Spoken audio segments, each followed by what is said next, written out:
next week and for the remainder of February. But welcome back.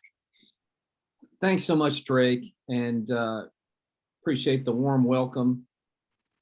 It's always special. I really, every February, I look forward to being back with dear friends at First Presbyterian. This is one of my favorite classes to teach because of the spirited interchange, the fact that everybody has such insightful ideas, or is really willing to think about the intersection of Scripture, our lives, where we are at our current juncture.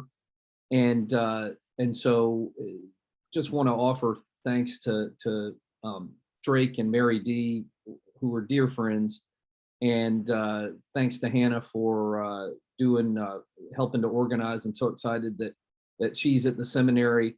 And I probably say this every time, but it bears repeating. Just so grateful for the Leadership First exercises in Richmond, in the presbytery, and in service to our city. Mary Kay Collins is one of my dearest friends. Amy Star Redwine has become one of my dearest friends. And so I'm just so appreciative of their leadership and the rest of the team's leadership in all that they do, and for all the support that you provide for them. So that continues to be just something that is such a wonderful aspect of the presbytery and Richmond. So we are going to spend 4 weeks sort of talking about relationships. It seems like the last couple of years when I have spoken based on whatever church theme is going on, or what's going on in the world, we have ventured a bit more into politics and public life.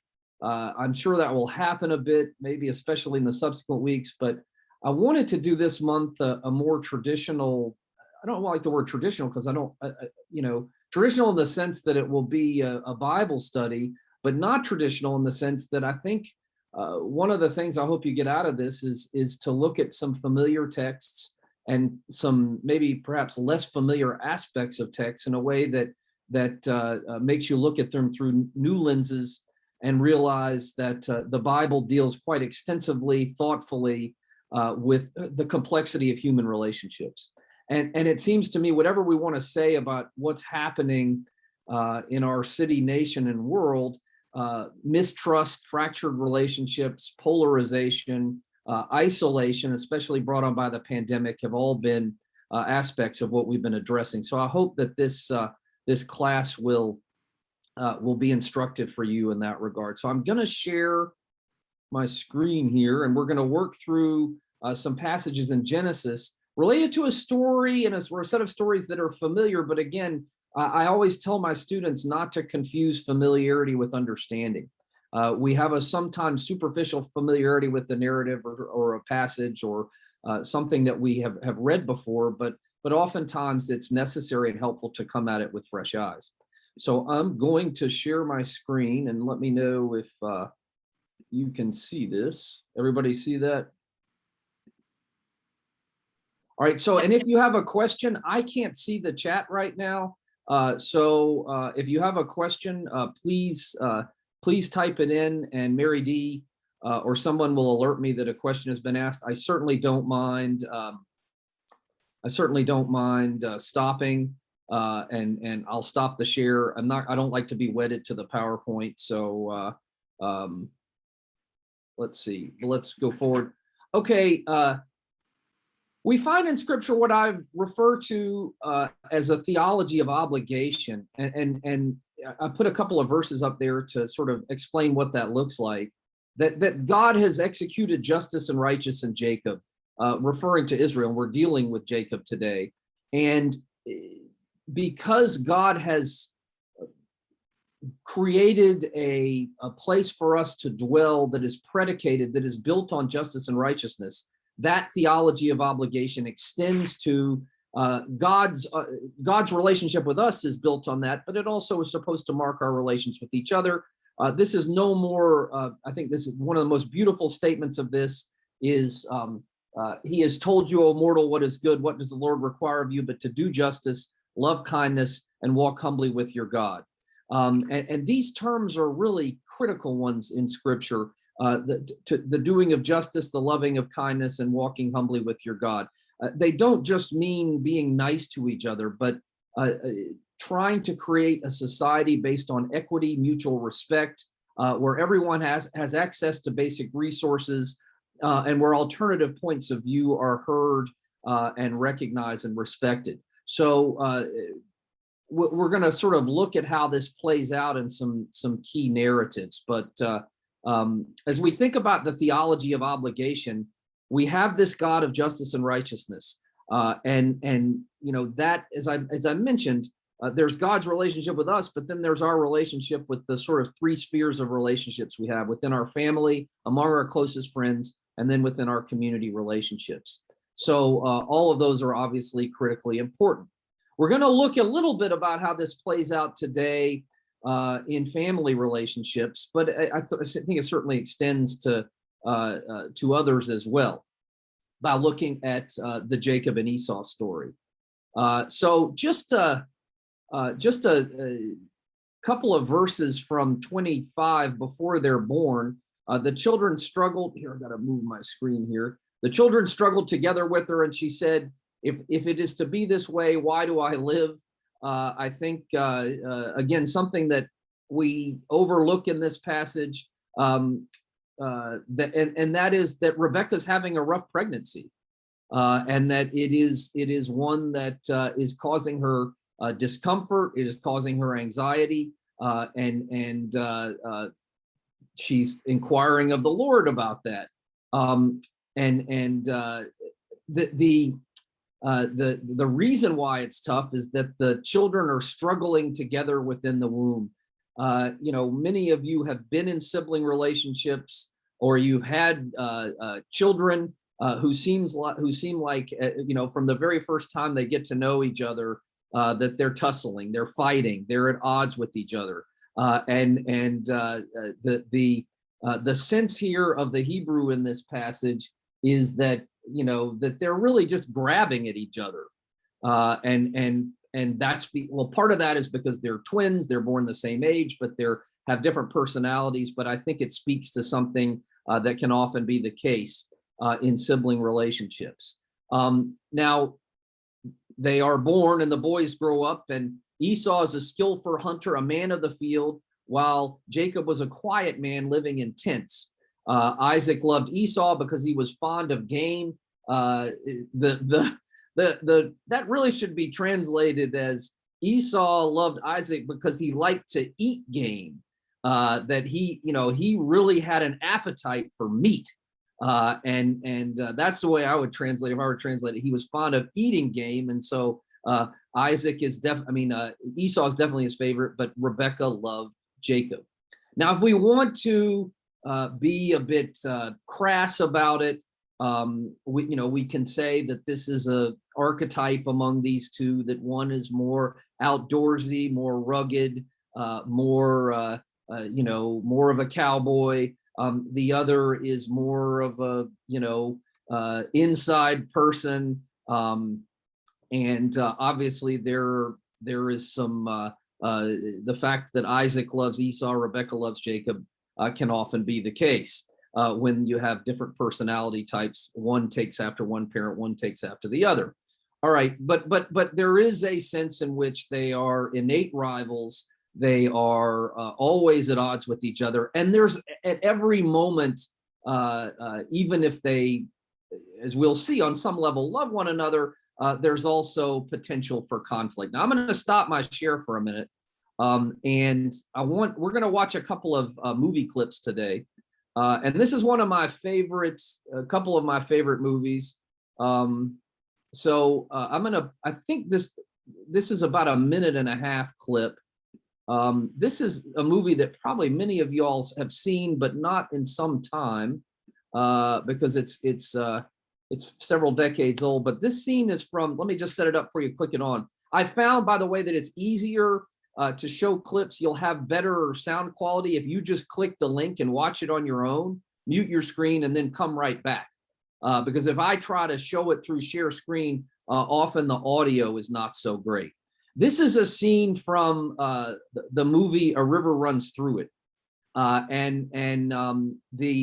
Those of you who know, it's about a family in the Northwest in Montana. I'm not going to give you the whole plot, but it's based on a novel by a guy named Norman MacLean. It's about two sons, one of whom goes off to college and is more sophisticated. They're sons of a Presbyterian minister. The other stays and works for a newspaper. He's kind of a muckraker journalist. But we don't need to go into the whole plot. This is much earlier in their lives. And just, I think it captures the sibling rivalries that can develop. Sorry about, we have a new rescue cat. If he crawls across, I'm sorry about that. So click the link and watch the clip, and then come right back and we can talk about it for just a minute. Yeah, the link is in the chat function, by the way, everyone.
We'll give everybody a couple more seconds to come back.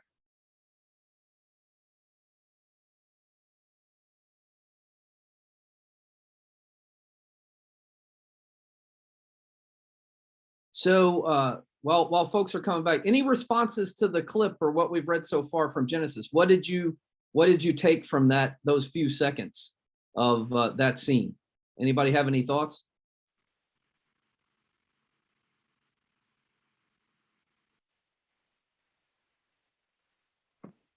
Hey, Sam, unfortunately, the clip didn't play for me. I don't know whether anybody else had trouble, but Was it it just were other kept folks loading, able to kept watch loading it? and loading and loading. So I don't know. Did anybody did it not work for anybody? Oh, you could see it. Okay. Worked for me. Okay. Any feedback on the clip? I mean, clearly you see the sort of enmeshment, the rivalry, the playfulness, the fact that things can go off the rails at any moment, and there's obviously, and if you watch the movie, read the book, there's lots of they have a very complicated inner relationship that is sort of at the heart of the movie. But I think the sort of tension and rivalry between the brothers echoes a great deal of what we find in the stories of Jacob and Esau. Anybody have any responses to that? Or let me go back to the screen.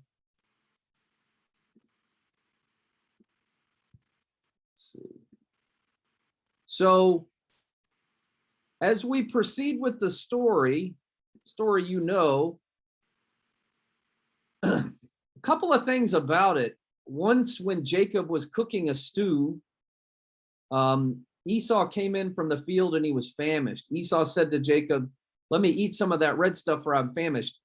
One of the things that I had not noticed before preparing this class is that there's a little bit of punning going on here that you wouldn't get from once when Jacob was cooking a stew. That could also mean once when Jacob was hatching up trouble, once when Jacob was cooking up enmity, he was cooking up a trick. In other words, like if you, I'm trying to think of an English expression for that, if you're hatching a plan or something like that. So there's a real double meaning here. In a sense, Jacob knows how this is going to play out. This is clearly a setup. Once when Jacob was cooking a stew / hatching a plan is the way I would read that. Elsewhere in the Old Testament, that verb would refer to acting presumptuously or deceitfully. So there's a bit of a pun there. Esau comes in from the field. He's famished. He says, let me eat some of that red stuff. Jacob said, first sell me your birthright. Esau said, I'm about to die. Of what use is a birthright to me? Jacob said, swear to me first. So Jacob is crafty. So he swore to them and sold his birthright to Jacob. Then Jacob gave bread and lentil stew, and he ate and drank and rose and went his way. Thus Esau despised his birthright. So you do have a sense here that they both kind of know something consequential has happened, but Jacob is going to be able to work this situation to his advantage in the future. Now let me go forward one slide. All right, so this is a famous painting that I was able to see when I want to get the Hendrik Terbruggen is the painter, and I was able to see this in person when I went to visit my daughter in Madrid last fall. This is at the Thyssen Museum in Madrid. And in my judgment, it's one of the best representations of a biblical story. Note a couple of things. Note the way this uses a technique called chiaroscuro, which means light is used to accentuate. The only light in the painting is the candle, and it's designed to contrast the characters and also to attract your attention to the middle. Now, notice a couple other things. Isaac, whose vision is fading, is in the right-hand corner. And unlike in the biblical scene where we're not really sure, it seems to be implied that Jacob and Esau are alone. In this story, Rebecca seems to be walking by. Note that she's standing next to Jacob, and Esau, of course, is on the right coming in.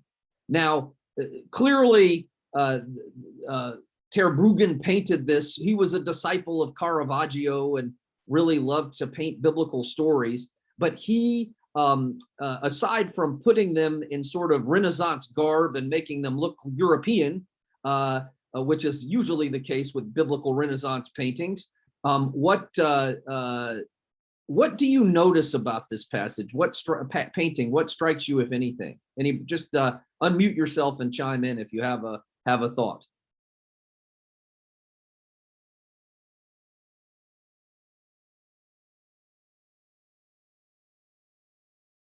I mean, it seems the brothers are, they're twins. They're identical. They're obviously the same age.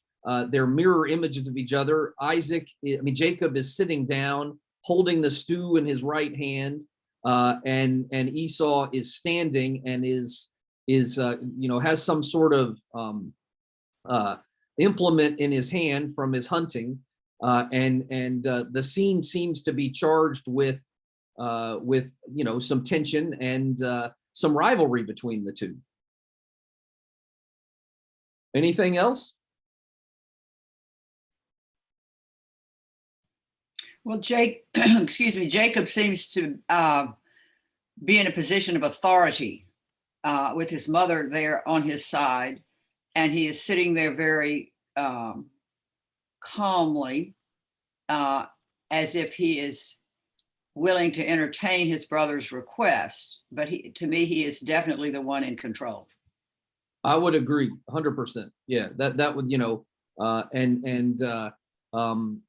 I also think the fact that the brothers, it's interesting that some paintings do, some don't, but this painting, I think, captures the fact that at this point in the narrative, Isaac and Rebecca are quite advanced in age.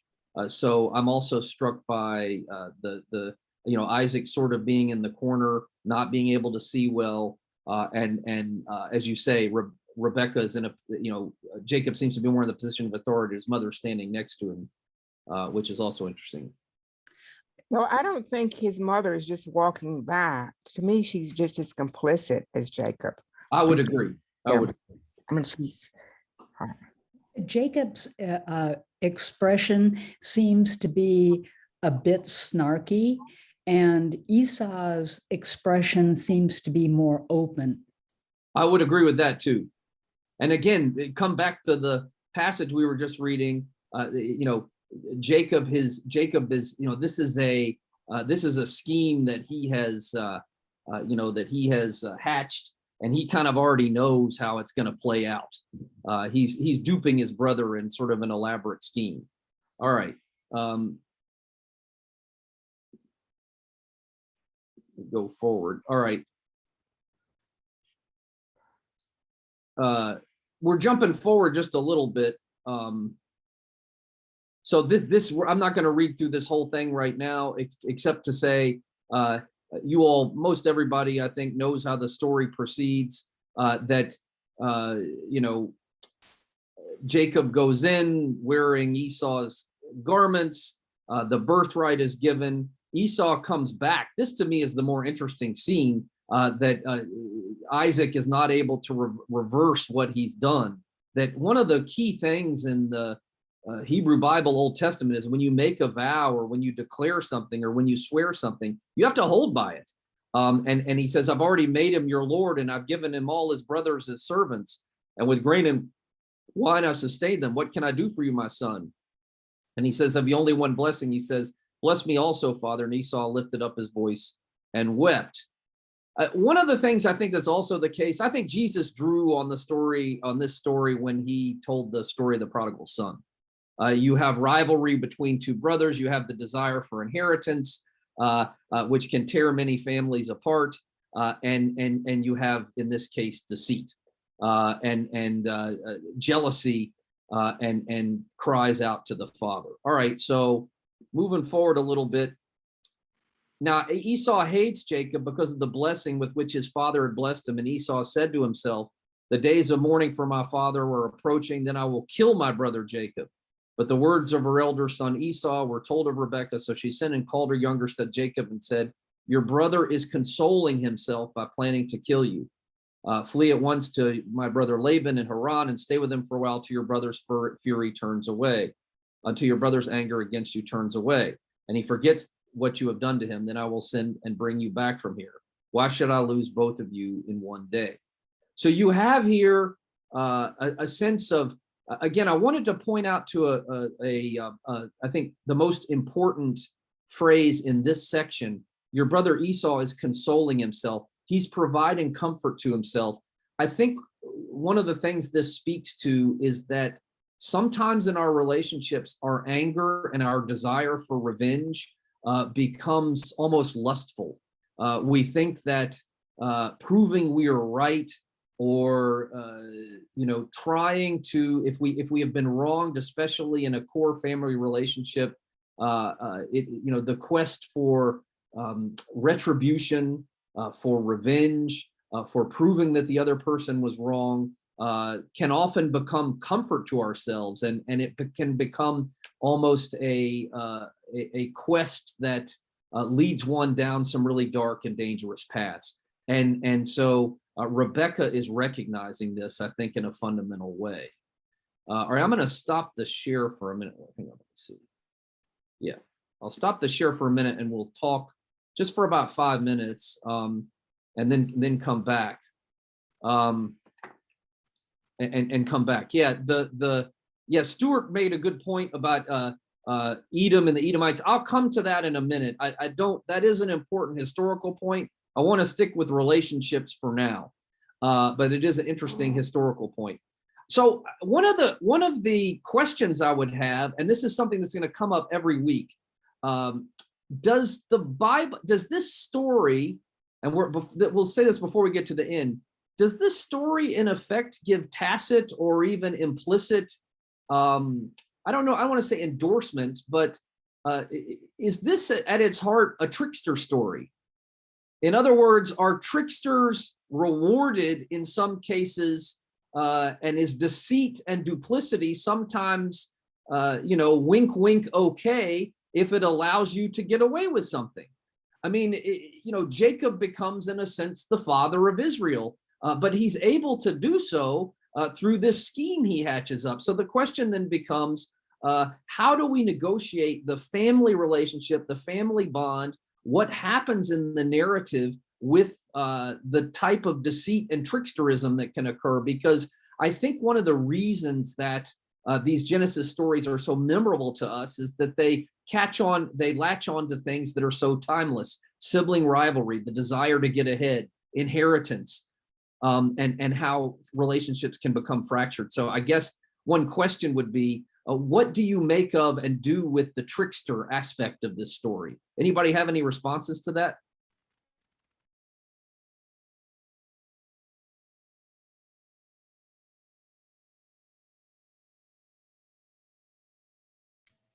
I think we see it every day in the political arena, and it's just a part of life. The guy who can get away with it seems to win. But isn't that?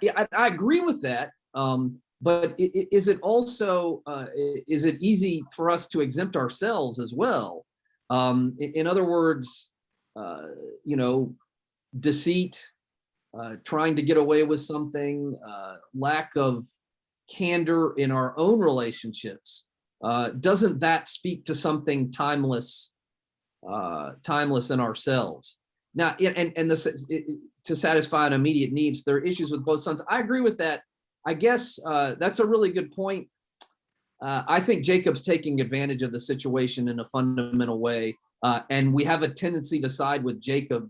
And I guess what I'm trying to get you to see or press the point on is that Jacob's also a liar, and that and he advances based on that lie, and that and I think that sends Esau to Pluto, and so I'm trying to say, okay, what do we do with that? Because sometimes in our own relationships, different circumstances, different contexts, we all have a little bit of Jacob in us. Well, it is hard not to think that since this is a central story to the formation of Israel and God's exposing himself to humans, that this is part of God's plan. I mean, this is just the way God made it, evil, good and evil. And that's a really good point. Is there a sense in which rivalry, and we're on the other side of the flood, on the other side of the fall, and yet you're right, there is a sense in which these stories they're sort of foundational, almost, these characters are roles, type characters, and they speak, I think you're right, to the fact that good and evil, rivalry, jealousy are sort of at the heart of all human relationships, even healthy ones. And so, but I also think that, I just, as I think of my own relationship with my sibling, which is so wonderful right now, but there have been times, periods, even years where, the complexities of childhood, the just all the things that go along with being in a family can make for complicated relationships. And it's something that you have to work at. And I guess actions we take, actions we don't take can have repercussions that can reverberate across generations and for years. I mean, isn't that the case? So I think you're right. It does speak to something timeless. There are a couple of more comments in the chat. Do you want to look at can you see those? Yeah. Yeah, again, I take the point about Esau, but isn't it also the case, I don't know, if you've ever come in super, super hungry for a job, from a job after being out there,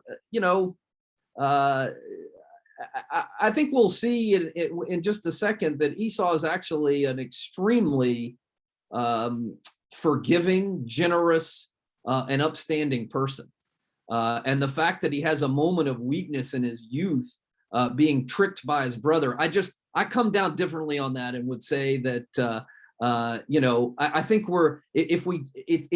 because Jacob is at the heart, we have what we call the primary covenant that runs from Abraham to Isaac to Jacob. And oftentimes Esau and Ishmael, we're not talking about Ishmael this class, but they kind of have parallel separate covenants, which gets to what Stuart was talking about. They don't get the same amount of blessings. I think we have a tendency to side with Jacob, but Jacob is a complete liar and a swindler here. He's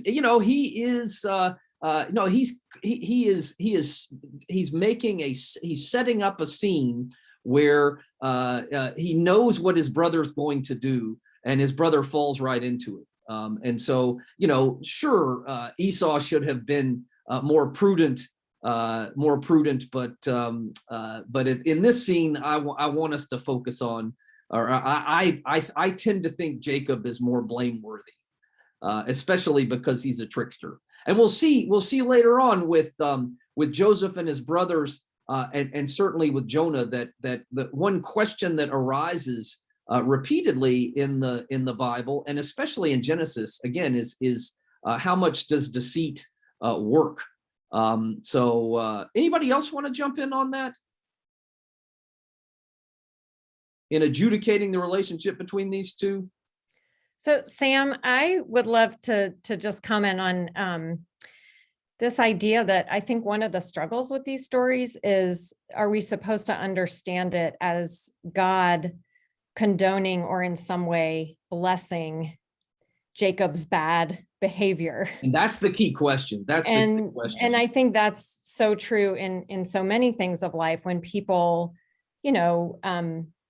as people do, use all kinds of tactics to sort of get, power, or even just at a very basic level, what we want.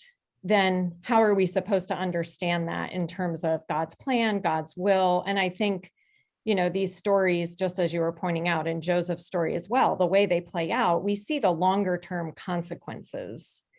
And I guess, part of how I understand it is that God, it's not condoning, but God is going to work through even these very flawed people.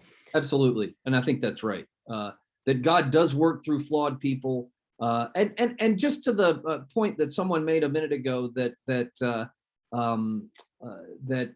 sort of, less than completely giving kind intentions are often, mark our relationships with even people we love very dearly. And that brokenness is always going to be a part of human relationships ever since the earliest ones in Genesis. But I do think you raise a good question, which is one of the things I was kind of fishing for, and that is, how do we negotiate this? The fact that Jacob is the one who is the dishonest one, and yet he's the one who gets the primary blessing. And the same we'll look at in a few minutes, or next week. We're going to look some at the Joseph story and look at some key passages in the Joseph story and think about, okay, how do we think about God's blessing for someone who's not necessarily displays the most favorable behavior. All right, I want to look at another clip and hopefully this one will work for everybody. But first, I want to show a little bit more from the share screen. Oh, hang on. All right, so moving forward a little bit. Notice how Jacob, and this shows Jacob has a lot of redeeming qualities as well. He prays to the Lord. He says, I'm not worthy of all the steadfast love and the faithfulness. This refers, coming back to our theology of obligation, God's relationship with us is built on love and faithfulness, steadfast love that will not be forsaken, that you have shown your servant. Deliver me from the hand of my brother, for I'm afraid of him. He may come and kill us all, the mothers and the children. Yet you have said, I will surely do good and make your offspring as the sand of the sea, which cannot be counted because of their number. This is almost, I don't want to say this is amusing, but Jacob is sort of saying, hey, God, remember you said I was the main person. The covenant was going to run through me. Verse 12 is a reminder to say, if Esau takes care of me, the promise you made won't really, it's sort of a reminder to God, to don't let me down. So this shows the stress that Jacob is feeling. And then we're skipping down a little. Jacob looked up and saw Esau coming and 400 men with him. So he divides his children among Leah and Rachel and the two maids. We skipped over Jacob's time with Laban, which is really interesting. He put the maids with their children in front, then Leah with their children, and Rachel and Joseph last of all. He himself went ahead of them, bowing himself to the ground 7 times until he came near his brother. And this to me is the most beautiful part of the passage. Esau ran to meet him and embraced him and fell on his neck and kissed him, and they wept. When Esau looked up and saw the women and children, he said, who are these with you? Jacob said, the children whom God has graciously given your servant. Then the maids drew near, and they and their children bowed down. Leah does the same. Esau said, what do you mean by all this company that I met? Jacob answered, to find favor with my Lord. And he's going to give them, he wants to give them a bunch of servants and donkeys and cattle. And Esau says, I have enough, my brother. Keep what you have for yourself. So there's a sense in which all the worry that Jacob had, the feelings of fear that he was going to get killed or that Esau was not going to forgive him is all swept aside. And I think that we have to remember multiple decades have passed. So I think it speaks in part to the fact that some of the rivalry stuff, some of the bitterness or whatever it is that can lead to fracture in relationships, there is a sense in which the cliche is true that, time heals all wounds. So I want to show a clip in this regard, and then we'll hopefully have a few minutes to talk, but I'm going to set it up for about a minute or two, just 30 seconds, because you need a little context. This is from one of my favorite movies that I highly recommend you watch this month if you have a cold evening where you're looking for something to watch. This was a movie that came out in the, I believe, late 90s called The Straight Story. And it was made by David Lynch, who makes really weird movies, but this movie's rated G. So most of his movies are rated, R+. This one is about a true story about a guy named Alvin Straight, who lived in Lawrence, Iowa. And he had several kids, and he and his brother had a Jacob and Esau relationship. There was alcoholism. He was a World War II veteran. And there's a scene earlier in the movie that sort of says what drove us apart was as old as Cain and Abel, Jacob and Esau: alcohol, anger, aggression, rivalry. And they have been estranged. Their relationship has been estranged for a long time. So Alvin wants to reconcile. He's older. He's got emphysema. His health is very poor, and he's heard his brother's health is pretty sure that his brother's had a stroke. But Alvin is he wants to show him that he cares. But his eyes, he's got cataracts, and his eyes are not good enough to drive. So this is a true story. He buys a John Deere green tractor, and he drives across Iowa and Minnesota to reconcile with his brother. And it takes him several months. And again, this is a true story. And I want to show the clip of the last scene, and really just two brilliant actors, Richard Farnsworth, and Richard Farnsworth, and this is the only scene in the movie with his brother Lyle, played by Harry. I think what's his name? Harry Dean Stanton, famous actor. So this is the clip, and I don't know if it'll show up at the beginning of the clip. It's a little longer. Maybe move your cursor to about a minute, a little over a minute, when Alvin is getting out of the tractor, and then just watch those 2 minutes. So that way it won't take quite as long. I think I've got it set to that, but whether your clip starts to that, I'm not sure. Let me paste it here. All right, so this is from The Straight Story.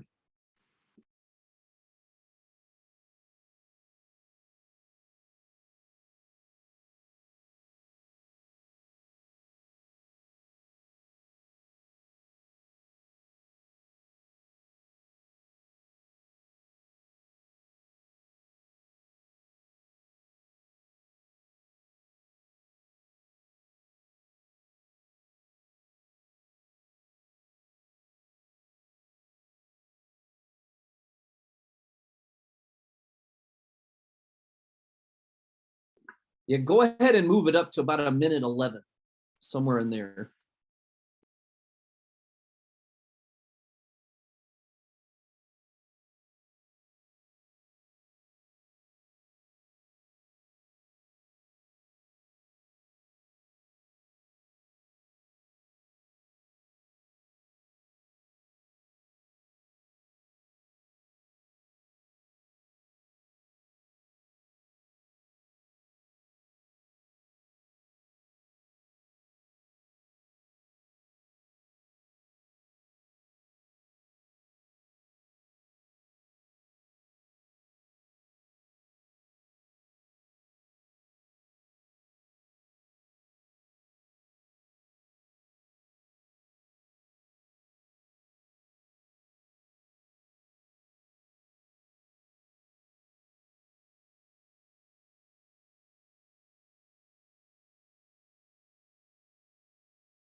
I'll give everybody a couple more seconds.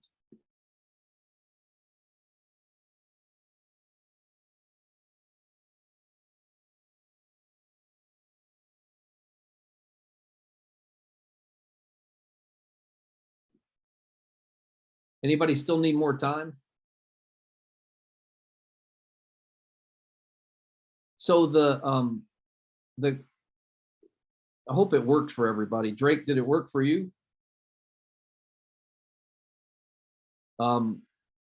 So one of the threads in the movie is that when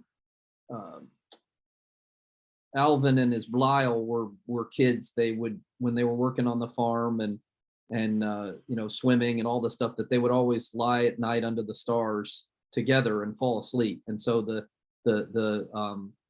ending of the movie shows them able to do that. I think it's one of the most beautiful reconciliation scenes I've ever seen in a movie. It seems to me that it speaks to the fact that reconciliation is always possible. That no matter what someone has done or said, that reconciliation is always possible, and that there is a special bond among siblings and among those we're closest to. And so much that passes between them. Again, it's two brilliant actors, but so much that passes between them that's unsaid. There's reconciliation without words, it seems to me, I don't know of a scene in a movie that better captures what happens in that passage in Genesis we just looked at, where Jacob and Esau meet, and it seems that all the rivalries, deceit, and jealousies of the past have kind of melted away. And what really matters is their core relationship. So, as we think about the story, I think the story with the stew is the one that's the most memorable. But this scene when Jacob and Esau meet on the road is more important. Anybody have? I know it's time to stop, but maybe Mary D would give me 2 more minutes, just if anybody has any responses to the clip or to what we've talked about today. Just this one time, you can have 2 minutes. And everybody may want to go get a cup of coffee and get ready for church, so it's fine if that's the case. So next week, if you have time to read through some of the I'm going to pick in Genesis 37. Genesis 39, read on a little bit forward. We're going to deal with Joseph, and some of Joseph's encounters, and we're going to deal with some gender issues, and also some aspects of the Joseph story as well. Staying with this theme a bit, but broadening it somewhat outside of looking at relationships with outsiders and insiders as well. It's again, many of you have seen the Joseph and the Amazing Technicolor Dreamcoat, and we may even look at a clip from that. There's also some aspects of those stories. Pay special attention to Joseph with Potiphar's wife, and then also just the initial chapter when Joseph's brothers are mad at him in Genesis 37. Final comments, and hopefully, I guess we will the plan is to be in person, right, Drake? That's the plan, unless we hear differently, but we'll let you know. But I think for now, we're good to go. So we're looking forward to it, Sam. Another great class. Thank you so much. Just want to remind everybody that we did record the class, and a recorded version will be posted to the Covenant Class webpage on the FPC website. And I will send out the link to it so you can watch this class again and look at some of the videos again. So be sure to tune in to worship service at 10 o'clock this morning. See y'all next week. Very good. Thank you. Thank you. Bye-bye.